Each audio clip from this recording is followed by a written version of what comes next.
Hello. Welcome to our channel enlighten Amulya. This is Sravanthi. అందరికీ నమస్కారం. ముందుగా ఈ వీడియోలో మనం 1:4, 1:1 వచ్చేసింది కదా! తర్వాత నెక్స్ట్ ప్రాసెస్ ఏంటో అంటే ఏమై ఉండొచ్చు అనేది తెలుసుకుందాం. ఎందుకంటే నెక్స్ట్ ప్రాసెస్ ఇది అని ఇంకా అఫీషియల్‌గా అయితే కన్ఫర్మ్ కాలేదు.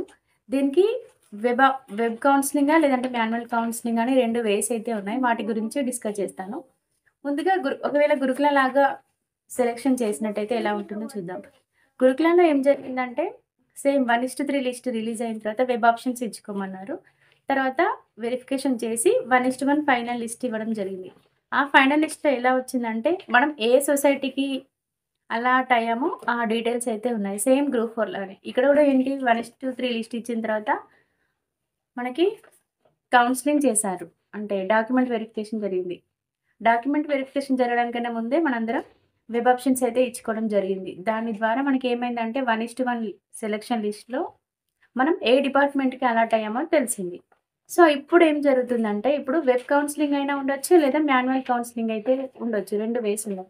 వెబ్ కౌన్సెలింగ్ ఉంటే మనం ఏ పోస్ట్‌కి సెలెక్ట్ అయ్యామో, ఏ డిస్ట్రిక్ట్‌కి సెలెక్ట్ అయ్యామో ఆ డిస్ట్రిక్ట్‌లో ఉన్నటువంటి వేకెన్సీస్ ఆ డిపార్ట్‌మెంట్‌లోయి చూపెడతాయి. చూపెడితే మనకి నచ్చినట్టు వెబ్ ఆప్షన్స్ అయితే ఇచ్చుకోవాల్సి ఉంటుంది. దాని ద్వారా మెరిట్ ఉన్న ప్రకారం వాళ్ళే ప్లేస్ సెలెక్ట్ చేసి మనకి ప్లేస్ అలాట్ చేస్తారు. సో, ప్లేస్ అలాట్ చేసిన లిస్ట్ వచ్చిన తర్వాత ఆ లిస్ట్‌ని మనం డౌన్‌లోడ్ చేసుకొని డైరెక్ట్ మనకి ఎక్కడైతే వస్తుందో ఈ డిపార్ట్మెంట్ హెడ్ ఆఫీస్‌కెళ్ళేసి అక్కడ మనం డాక్యుమెంట్స్ అన్నీ సబ్మిట్ చేసి జాయిన్ అవ్వాల్సి ఉంటుంది. సో, ఇదొక ప్రాసెస్. ఇది ఇలా కాదు అంటే ఒకవేళ మాన్యువల్ కౌన్సెలింగ్ పెడతా అంటే ఆల్రెడీ డిపార్ట్మెంట్స్ అన్నీ సెలెక్ట్ అయిపోయాయి. ఒకవేళ కరీంనగర్ డిస్ట్రిక్ట్‌లో ఉంటాయి. కరీంనగర్‌లో ఎడ్యుకేషన్ డిపార్ట్మెంట్ అంటే రెసిడెన్షియల్‌కి సంబంధించి డీఈఓ గారికి, రెవెన్యూ డిపార్ట్మెంట్ అయితే రెవెన్యూ హెడ్ అట్లా డిఫరెంట్ డిపార్ట్మెంట్స్‌కి డిఫరెంట్ హెడ్స్ ఉంటారు కదా! వాళ్ళు ఆ సెలెక్టెడ్ క్యాండిడేట్స్‌ని పిలిచి మాన్యువల్‌గా కూడా చేసే అవకాశాలైతే ఉన్నాయి.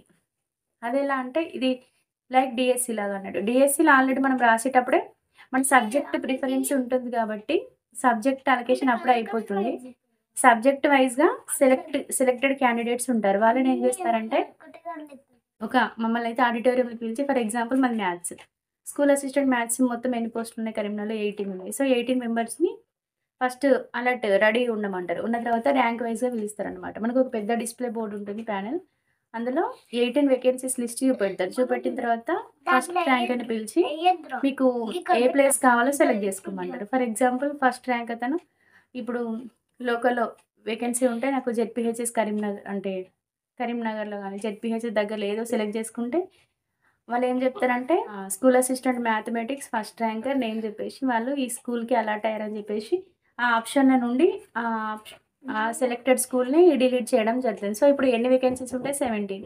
సో, సెకండ్ ఒకరు, థర్డ్ ఒకరు ఇట్లా లాస్ట్ వరకి మనం పోస్ట్ సెలెక్ట్ చేసుకున్న కొద్దీ అందులో సెలెక్టెడ్ పోస్ట్ అనేది ప్లేస్ అనేది ఖాళీ అవుతూ వస్తుంది. సో, ఇట్లా మాన్యువల్ కౌన్సెలింగ్ అయినా చేసే అవకాశం ఉంది.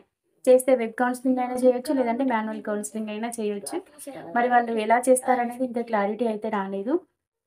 ఇప్పుడు lab technician grade 2 post exam కూడా జరిగింది కదా!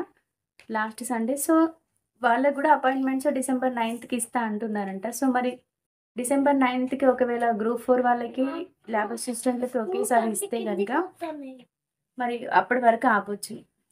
మాకు గురుకుల 1:1 లిస్ట్ వచ్చిన ఫిబ్రవరి 28కి 1:1 రిజల్ట్ జరగడం జరిగింది. మళ్ళీ తర్వాత అపాయింట్మెంట్స్ ఇచ్చారు కదా! అప్పుడు.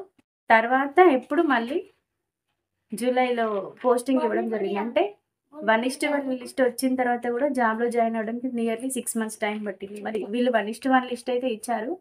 మరి తొందరగా రిక్రూట్ చేసుకుంటారా? లేదంటే వెయిట్ చేస్తారా అనేది ఇంకా డిసైడ్ అవ్వలేదు. ఒకవేళ గనుక అపాయింట్మెంట్స్ ఇవ్వాలి అనుకుంటే డిసెంబర్ 9థ్ రోజు వాళ్ళతో కలిపి ఇవ్వచ్చు. లేదంటే తర్వాత ఇస్తారా? ఇంకేం కూడా అఫీషియల్‌గా అయితే ఏం నోట్ లేదు. సో, చూద్దాం ఏం జరుగుతుందో. నాకు తెలిసిన ఇన్ఫర్మేషన్ అయితే ఇదండి. Thank you for watching. If you like this video, please like, share and comment, and don't forget to subscribe our channel Enlighten Amulya. Thank you.